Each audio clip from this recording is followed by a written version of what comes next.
Bonsoir à tous, bienvenue dans votre émission La Réunion Léla. On va commencer par une réflexion sur la façon qu'on a quand on tombe de se relever, voir un petit peu, on parle surtout à La Réunion des artisans qui déposent des bilans, les chefs d'entreprise qui n'y arrivent plus à payer les charges sociales, les charges fiscales. On va voir ça dans Cosmo Réunionnais.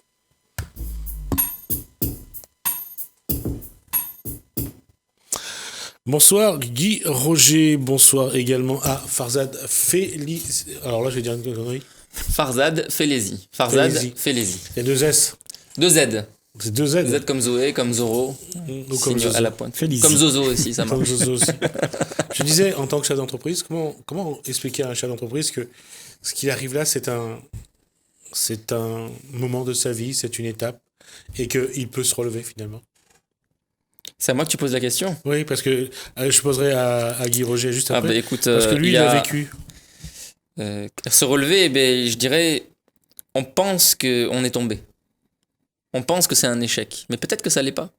Peut-être qu'en fait, c'est une grâce. Peut-être que même la maladie qu'on a, même le creux de la vague dans lequel on est, peut-être c'est quelque chose qui est en train de nous enseigner. Et tu vois, je pense que l'erreur qu'on a fait réellement, c'est que on a cru que il n'y avait aucune guerre dans nos vies. Et on vit dans un monde qui est en paix, en apparence, mais dans la conscience, c'est la guerre. Et cette guerre, on ne s'en est pas rendu compte, on a créé l'entreprise. On a créé l'entreprise et dans cette guerre, on a tué des gens. On a tué parfois notre famille, notre couple. Peut-être ça va parler à des chefs d'entreprise que je dis ça. On a tué parfois des clients, des fournisseurs. Parfois, on a tué des systèmes. Et là, la vie nous offre l'occasion d'arrêter ça. De stopper ça net.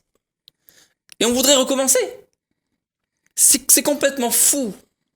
Parce qu'on ne s'est pas rendu compte. Hein. On ne s'est pas rendu compte encore. Donc, si on se rend compte que dans notre conscience, c'est la guerre, on va voir quelle est cette guerre et d'où est-ce qu'elle vient. Elle vient de quelque chose qu'on veut et qui a été monnayé par l'argent. Donc, je veux quoi quand je suis un chef d'entreprise ? Je veux la classe sociale. Je veux peut-être m'acheter une belle voiture. Je veux peut-être créer de l'emploi pour ma famille ou pour les gens. Je veux. Et ce qui veut en moi détruit tout ce qu'il y a autour. Et le jour où cela s'arrête, cette destruction s'arrête. Roger, lorsqu'on est chef d'entreprise et que d'un coup, commence la descente vers la fin d'un cycle, c'est-à-dire la fin de la vie d'entreprise, quand on commence, qu'est-ce qu'on veut ? Qu'est-ce que voulait Guy Roger au moment où il a créé son entreprise ? Ce que je voulais quand j'ai créé mon entreprise, quand j'ai créé mon entreprise, c'était l'envie d'avoir une vie comme on m'avait enseigné depuis que j'étais petit. Une belle maison, de belles voitures, de belles rentrées d'argent, de jolies femmes. Voilà. Et tu vois, j'ai appris à faire comme ça, là, quand on m'a dit ça, et je pense que, tu vois, notre société, elle est faite comme ça. Peu importe qui, dans cette société, on est embarqué par cette envie d'avoir ça. Et on ne veut jamais tomber. Jamais, il ne faut pas que ça tombe. Parce que quand ça tombe, on ne sait plus quoi faire. On est pris dans un espèce de tourbillon et on veut toujours avoir le dessus. Donc, on appelle ça rebondir. On rebondit, on essaye toujours. Mais rebondir, c'est une façon de ne pas montrer sa vulnérabilité. Voilà. Et de ne pas montrer qu'on est faible. Et de ne pas accueillir la posture d'humilité. Voilà. En laquelle se trouve notre liberté totale. N'est-ce pas ? C'est ça. Et tu vois, quand tu es tombé là, le problème avec ça, c'est qu'il y a beaucoup de doigts qui vont se pointer vers toi pour te dire « Ah, regarde lui, il est plus rien. » Tu vois ? Et alors que tous, on nous a appris toute notre vie, on nous a enseigné, il faut devenir quelqu'un. Et on devient quelqu'un comment ? Comment on nous a appris à devenir quelqu'un ? Et ce quelqu'un, qu'est-ce qu'il est ? C'est quelqu'un, c'est l'apparence. Parce qu'on on se met, on arrive à une certaine notoriété dans nos vies où on a le pouvoir peut-être sur quelques employés, une femme, des enfants, tu sais, et puis on dit, mais moi je suis le père de famille, attention, je suis quelqu'un, je suis le maire, je suis ceci. Et tu vois, toute cette notoriété-là, on veut jamais s'en défaire. Le problème, c'est que cette notoriété-là, comme tu disais, Farzad, ça détruit. Ça détruit l'être humain parce que on fait des actions qui ne va jamais arranger les choses. Elle va plutôt diviser les gens. Parce que, tu vois, de vivre comme ça, on crée déjà les rangs sociaux. On crée le riche, le pauvre, le moins pauvre, le plus riche, tout ça. Et on est dans un monde où, justement, de vivre comme ça, comme on veut pas aller là, ça veut dire que personne d'entre nous ne connaît c'est quoi souffrir. On ne veut pas souffrir. Donc, à chaque fois qu'on souffre, il y a quelque chose qu'on fait pour se distraire de ça. Donc, on appelle ça rebondir, on appelle ça se remettre reprendre un peu d'argent, reprendre du business, les affaires reprennent et on est toujours en activité. Et notre tête, elle n'est jamais prête à être libre de tout ça. Et pour preuve, la plupart des grands entrepreneurs ont un problème d'ego, d'image, et tout est construit autour de leur image. C'est-à-dire que l'entreprise qui a fait des milliards de chiffres d'affaires, c'est pas les gens qui ont travaillé, c'est pas les personnes qui ont produit, c'est pas les génies qui ont été mis à l'œuvre, c'est un individu. Ouais. C'est pas Apple, c'est Steve Jobs. C'est pas ses techniciens, c'est Steve Jobs. Et Steve Jobs, c'est un mensonge. Parce que lui, il vend quelque chose qui est une image et que cette image, elle doit être suivie. Et hier, je regardais une de ses anciennes campagnes marketing. Il était jeune dans la vidéo. Il racontait la chose suivante. Il disait, on va prendre l'image des plus grands personnages de l'histoire, Einstein, Gandhi, Mandela, etc. Et puis on va les associer à la marque Apple. Et on va dire Apple, c'est la marque qui fait qu'on change le monde. C'est la marque des gens qui changent le monde et donc qui pensent différemment. Moi je dis, mais non, Apple est une entreprise qui fait de l'argent avec des gens, comme tout le monde. Et là, où on peut véritablement arriver à une solution, parce que on peut dire aux téléspectateurs, ok, on est en train de dire des choses, mais où est-ce que ça nous mène et qu'est-ce qu'on en fait ? En quoi est-ce que ça peut être utile maintenant ? Moi, je pense qu'il y a un modèle d'entrepreneuriat qui est l'entrepreneuriat individualiste, qu'il soit un petit chef d'entreprise, quelques salariés ou de très grandes entreprises, 5 000, 100 000 salariés, qui est basé sur un individu. Et qui veut se faire de l'argent. Qui veut se faire de l'argent, qui est basé sur le profit. Voilà. Et il y a un autre type d'entrepreneuriat qui peut émerger aujourd'hui, qui est l'entrepreneuriat collectif de masse. C'est-à-dire que l'image de personne ne vient recouvrir les autres. Et qu'il y a une prise de parole démocratique entre tous. Et que le pouvoir de tous est égal. Et ça, tu vois, quand j'en parle autour de moi, on me dit « mais c'est une utopie !» C'est une utopie, Farzad. Et je te dis, mais là, le système dans lequel on vit, c'est une utopie qui est complètement irréelle. Aujourd'hui, nous avons sur un même arbre une feuille, d'accord ? Ici, j'ai 2 feuilles. Aujourd'hui, sur un même arbre de l'humanité, tu vois, là, c'est des feuilles qui sont pas très différentes. Un peu la couleur, mais l'un ne jalouse pas l'autre. D'accord ? Mais aujourd'hui, nous avons dans notre humanité, dans nos entreprises, un qui va dire « j'ai 1000 fois la ressource de l'autre. Et je le mérite. Parce que j'ai donné l'effort. Parce que j'en ai le génie. Et l'autre est là parce qu'il ne l'avait pas. Parce qu'il était illettré. Parce qu'il n'avait pas la capacité. » Tu vois ? Et ça, c'est une utopie qu'on a créée parce qu'on a réussi à se faire croire ça. Voilà. Alors que c'est faux. Et tu vois, je peux continuer. Et tu vois, quand tu arrives à penser comme ça, l'humanité pense comme ça. C'est rhétorique, c'est une habitude. Parce qu'on nous a appris que c'est ça la vie, quelque part. Mais on parlait tout à l'heure de cette descente, de tomber en bas. Eh bien, tu vois, il n'y a que ça qui peut nous faire réagir, que ce que nous sommes là, quand nous sommes tombés en bas. Et là, on peut s'arrêter. pour voir qu'est-ce qu'on est en train de faire. Et à ce moment-là, ce que tu dis là, ça devient quelque chose de plausible. Ça peut se faire. Le possible apparaît. Voilà, le possible apparaît, mais à travers le bas. Et elle ne passera jamais par le haut. Si on continue comme ça, on va juste se détruire. On ne peut pas continuer comme ça. Mais si on tombe et on reste en bas, on goûte le bas, eh ben, à partir de là, on pourra se relever. Alors tomber dans le bas, ça ne veut pas forcément dire perdre tous ses biens, son argent. Moi, j'ai accompagné des enfants mais perdre l'envie d'en faire. Parce que si tu n'as pas compris que tomber en bas et que tu veux te rebondir, pourquoi rebondir ? Parce que tu vas refaire exactement la même chose. Fait, tomber en bas, il faut voir ce que c'est. Tomber en bas, ça, pour le téléspectateur, ce n'est pas que tout perdre comme argent ou tout perdre comme travail ou quoi. Ça peut être, comme certains enfants de riches que j'ai accompagnés, c'est de ne plus trouver de sens à la vie. Je vais hériter de X millions, voire de milliards, mais ça n'a plus aucun sens pour moi. Je n'ai pas à travailler de toute ma vie, mais ça n'a plus aucun sens. C'est ça. Et là, on est dans le fond, on ne sait pas comment s'en sortir, parce que tout le monde nous dit « t'es bien heureux », mais on ne l'est pas. Donc là, quand on est là, toi tu dis il faut vraiment le goûter et aller voir ce qu'il y a à l'intérieur. Guy Roger s'est senti heureux lorsque la descente vers la fin de son entreprise est arrivée au bout, lorsque la faillite a été déclarée, lorsqu'il n'a plus eu à se soucier de ses rendez-vous avec la banque, avec la CGSS, avec les impôts.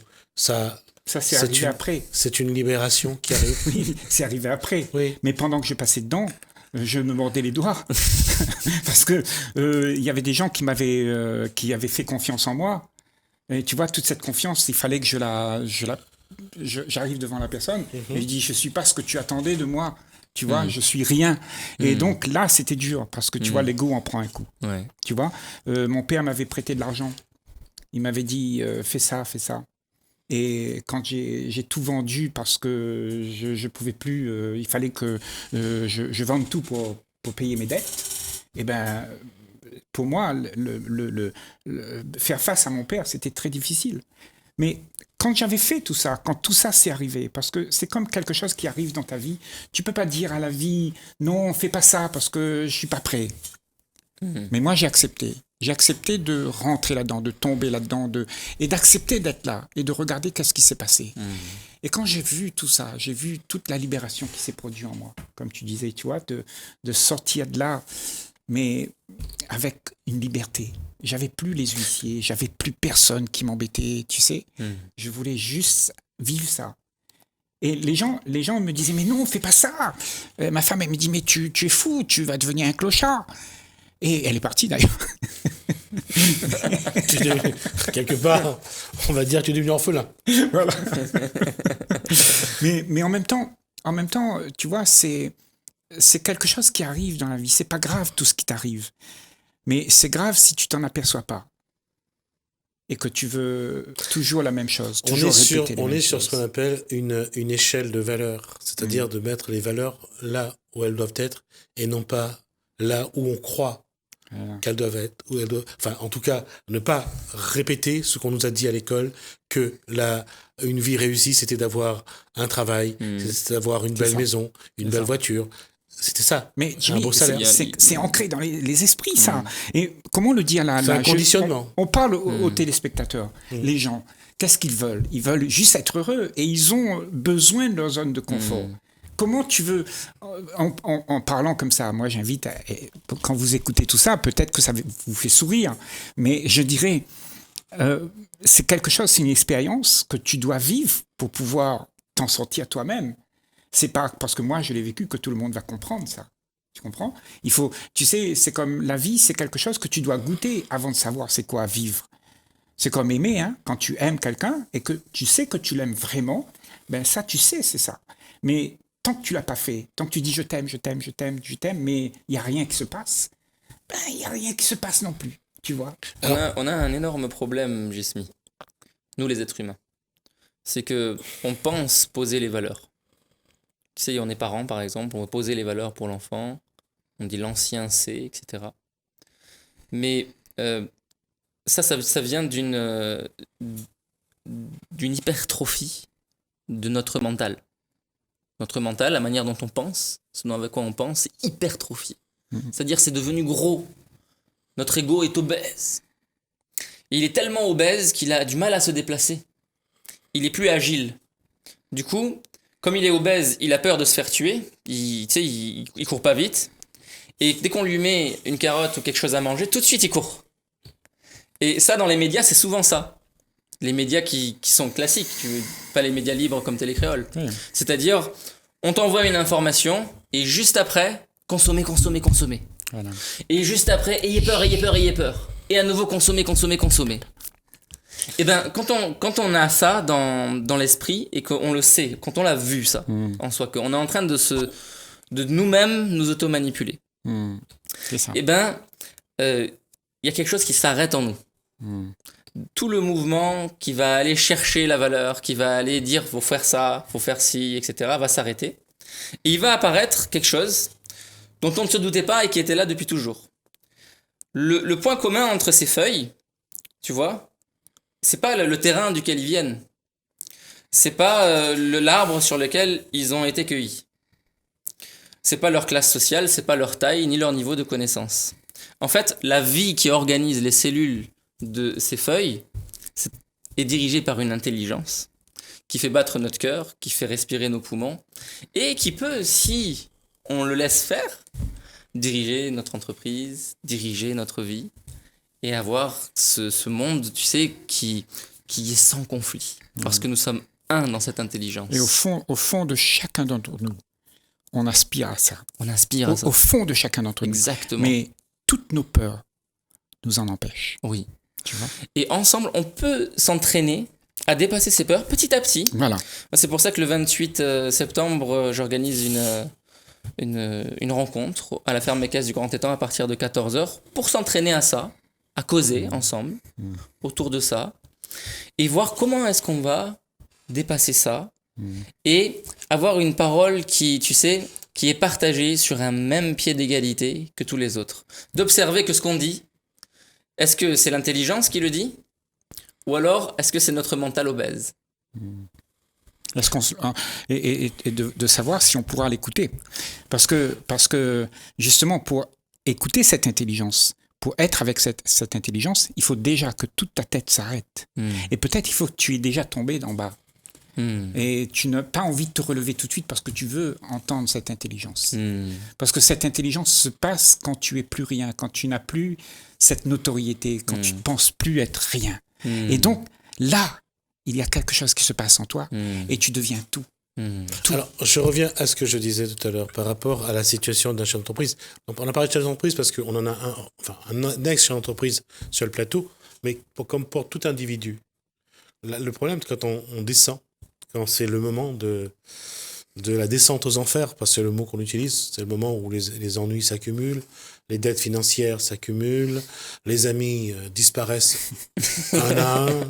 C'est un effet de la nature. Hein. Quand vous êtes dans une situation difficile, les gens préfèrent vous laisser tout seul dans votre situation plutôt que de vous compliquer la vie en montrant qu'eux, ils ont de l'argent, ils ont pas de problème et que vous en avez. Donc, voilà, c'est ça. C'est comment on réagit. Il y a eu la chanson d'Amel Bent, car le premier succès d'Amel Bent, c'est de se dire que ce qui ne tue pas rend fort. Une phrase qu'on ne cesse de répéter. Mais la question, en fait, pour chacun, c'est quand on est dans la mouise, on est dans les problèmes, c'est là qu'on redécouvre des valeurs. On se dit où placer le curseur, qui sont les vrais amis, qui sont ceux qui sont là pour vous. Et puis, finalement, si vous n'avez pas une grosse voiture, c'est pas ça le plus important. Vous découvrez que avoir la santé, c'est le premier trésor. Avoir une famille, c'est l'autre trésor de la vie. Et que si on arrive déjà à entretenir ce trésor-là. Mais pour entretenir ce trésor-là, excuse-moi, pour entretenir ce trésor-là, justement, tu parles de quelque chose d'important, et c'est ta joie, cette intelligence qu'on parlait, c'est elle qui va maintenir cette chose en place. Autrement, s'il n'y a pas la joie, tu n'as pas la santé, tu n'as pas ta famille non plus. La joie, ça crée. Et la question, je suis désolé Farzad, je vais terminer ce que je voulais dire, c'est que la question, encore une fois, si on a cette discussion-là, c'est de vous dire qu'à un moment ou un autre, sur le chemin de vie de chacun, il y a des obstacles, il y a de la douleur, il y a de la souffrance, de la solitude. ça fait partie de la vie, ça. C'est pas parce que ça vous arrive que vous allez lever les yeux au ciel pour ceux qui croient en Dieu. Pourquoi? Qu'est-ce que j'ai fait pour mériter ça? Je ne sais pas s'il y a une raison pour laquelle on traverse des moments difficiles, mais je crois que ça fait partie de notre chemin de vie. La question, encore une fois, c'est pas de savoir pourquoi on est tombé. La vraie question, c'est comment on se relève. Et je crois que Guy Roger, là-dessus, a fait un choix à un moment donné. C'est de couper le lien avec tout ce qui le tirait vers le bas, le tirer vers ce qui n'était plus, finalement, et de pouvoir construire autour de ce qui était vraiment. De ce qu'il est vraiment. En fait, tu as employé un terme, c'était la descente aux enfers. La descente aux enfers. En fait, la personne était déjà en enfer, mais elle s'est rendue compte. Elle a pris conscience de l'enfer. Elle était bien installée au fond de cet enfer, et elle en a pris conscience. Parce que les affaires étaient déjà là. En plus d'en prendre conscience, il y avait une perte de choses auxquelles on était attaché. Et on est arrivé à un point que la vie nous dirige, et non plus l'ego nous dirige. Mais on a eu du mal à l'écouter au départ, parce que ce qu'elle proposait était ridicule. Ridicule. Moi, par exemple, aujourd'hui, quand je dis assemblons-nous, réunissons-nous, rassemblons-nous à 100 000 personnes pour créer nos entreprises de demain, sans que personne ne soit au-dessus d'un autre, on me rit au nez. Mais je sens que cette route que l'on va construire entre les uns et les autres, c'est une route qui relie les cœurs. Et ce travail-là est phénoménal, plus grandiose, plus pharaonique qu'une route la plus chère au monde.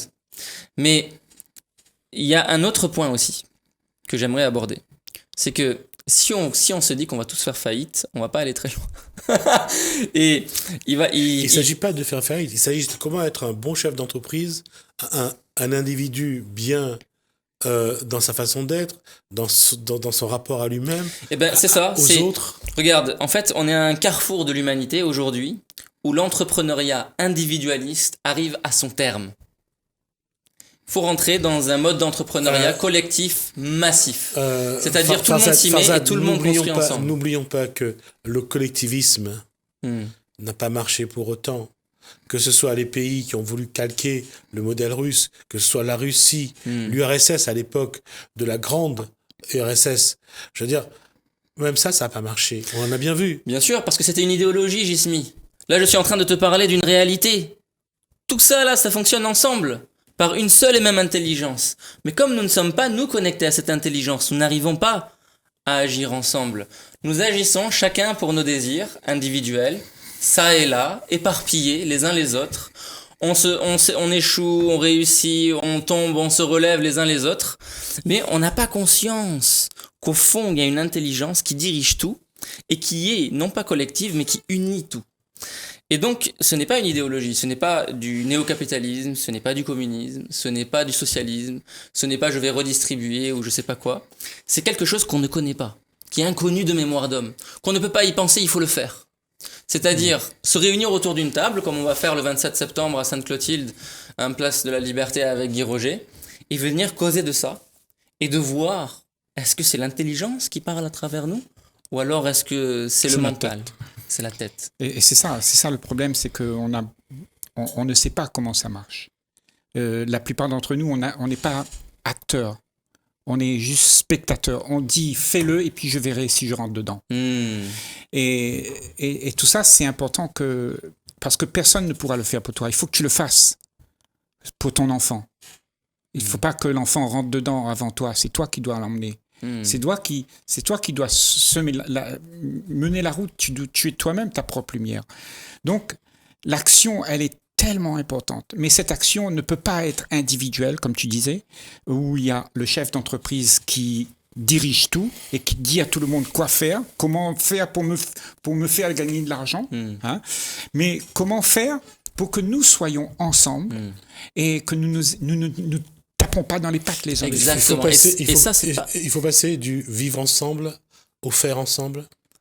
Le vivre ensemble contient en elle faire ensemble. Le vivre ensemble a en elle une action. Oui, vivre Le vrai ensemble. vivre ensemble. Mais faire ensemble, c'est une autre action. Bah bien, Construire ensemble. Oui, mais ça se fait tout seul. Mais Pas forcément. Ça se fait pas si on réfléchit et on pense, lui il est raciste, lui il est machin, lui si c'est le chacun fils du est riche qui est refermé- là-bas. Si chacun est refermé sur sa communauté, sur ses traditions, et qu'il ne s'ouvre pas à l'autre, Exactement. le vivre ensemble... Il est il n'y impossible. aura pas de faire. Non, c'est un vivre ensemble, parce que chacun se respecte finalement, chacun fait ce qu'il a à faire. C'est un vivre ensemble de pacotille, on va dire. Et faire ensemble, c'est... On l'a acheté à la foire fouille, c'est 2 euros, quoi. Qu'importe... Pas de publicité, s'il vous plaît. Pardon. Qu'est-ce que j'ai oublié ce que j'allais dire. J'allais dire que voilà, c'est au-delà de nos traditions, de nos religions, de nos idées politiques, mais de dire que l'essentiel c'est de planter, de faire de l'agriculture naturelle. Oui. Ça, c'est faire ensemble. Oui, mais pas parce qu'on a pensé que ça c'était bon, parce que là ce qu'on fait c'est pas bon. D'ailleurs, quand j'ai parlé de l'entrepreneuriat individualiste, je l'ai pas critiqué. Il y a beaucoup d'entrepreneurs et d'entreprises qui sont individualistes, que je respecte, pour lesquels je travaille aussi en tant que consultant. Mais ce que je dis, c'est une vision. Et cette vision, elle dit la chose suivante. Elle dit que En moins d'une minute. En moins d'une minute. Elle dit que il y a une étape de conscience à franchir ensemble. Et cette étape de conscience, elle peut pas se faire autour d'une table dans juste une émission. C'est pour ça que je vous invite le 27 septembre avec Guy Roger à la mairie de Sainte-Clotilde, place de la Liberté, pour en discuter plus en profondeur. Et le 28 septembre, chez Rico Nourri, à la ferme Caisse du Grand Étang à partir de 14h. Un mot, en 20 secondes. Eh bien, voilà, venez le 27 et le 28. Voilà. Donc, on aura l'occasion de les revoir, bien sûr, la semaine prochaine, de faire le point aussi sur ce qui serait passé à ces deux rendez-vous. Et en tout cas, j'espère que vous serez au rendez-vous, en tout cas pour les rencontrer. Je peux donner un numéro de téléphone ? Bien sûr. 06 93 97 96 16 pour réserver vos places. D'accord. Rien à voir avec le téléphone rose. Je tiens à préciser parce que ça, vous pensez pour croire que c'est une arnaque. Non. Donc, rendez-vous donc avec eux. On se les revoit la semaine prochaine. Nous, on va tourner une page. On va regarder d'abord un reportage de Cédric Vienne. C'est un auxiliaire de vie. C'est un homme. C'est rare de trouver des hommes qui fait le ménage chez les autres. En tout cas, lui, il voit une vraie passion à son métier. Et vous allez voir, c'est quelqu'un vraiment à connaître. Et puis, nous regardons le Kosaïdi. On se retrouve juste après.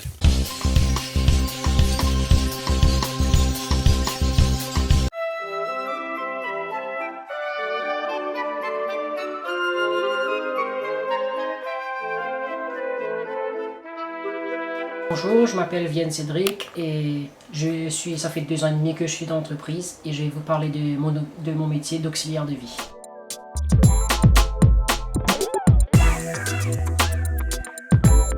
C'est quoi votre maladie ?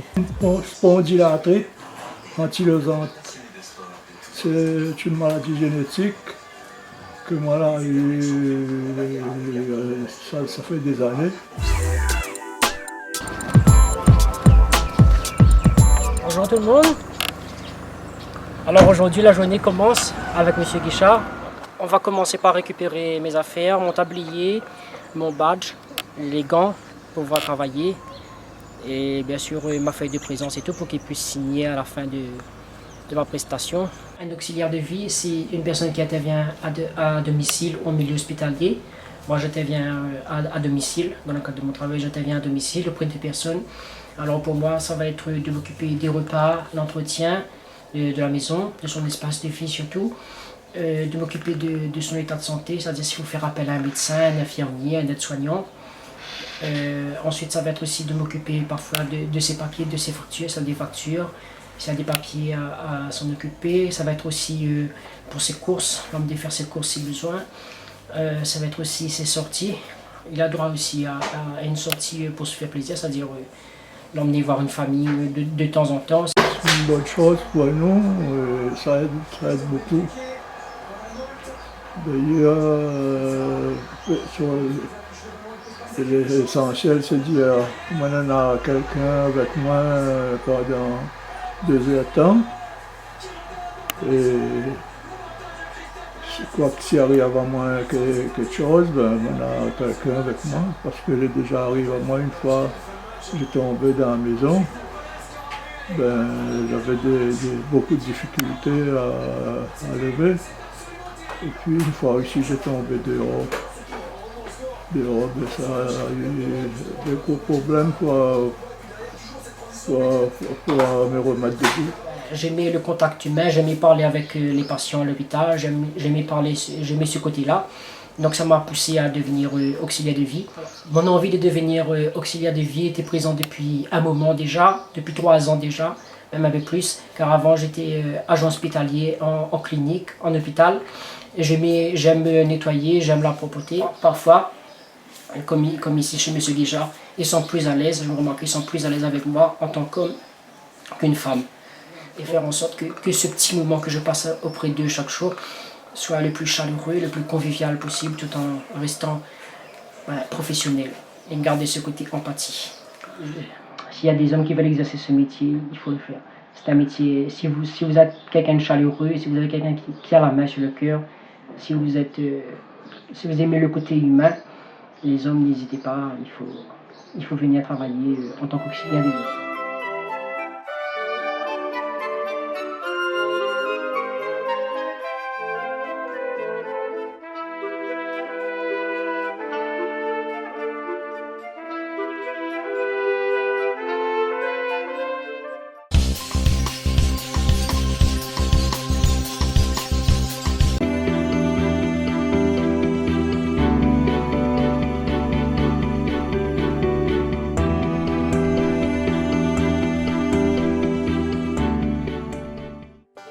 La Plaine des Palmistes, l'association locale HAP, vous convie à la 5e édition de la rencontre de l'artisanat pays les 28 et 29 septembre au boulodrome de la Plaine des Palmistes.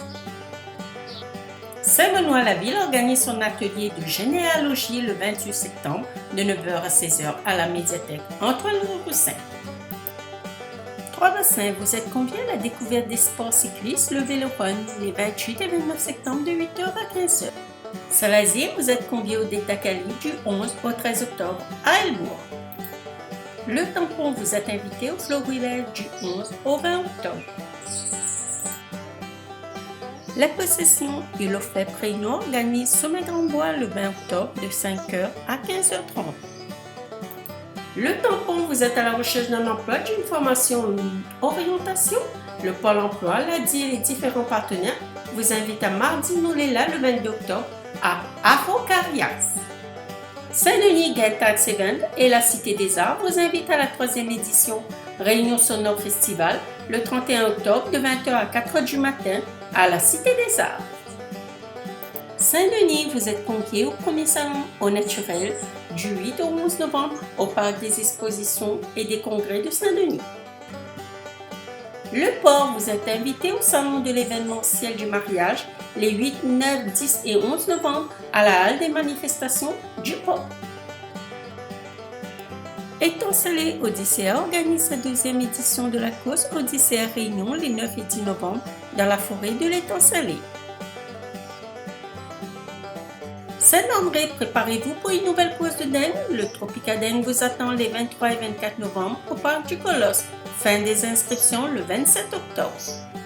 Saint-Benoît-la-Ville organise son atelier de généalogie le 30 novembre de 9h à 16h à la médiathèque Antoine-Roussin. Saint-Paul, vous êtes conviés pour la 25e édition à la Méga Avalanche les 30 novembre et 1er décembre. Saint-Denis, vous êtes conviés à la 7e édition Salon de la culture et de l'identité rayonnaise du 6 au 11 décembre au Parc des Expositions de Saint-Denis.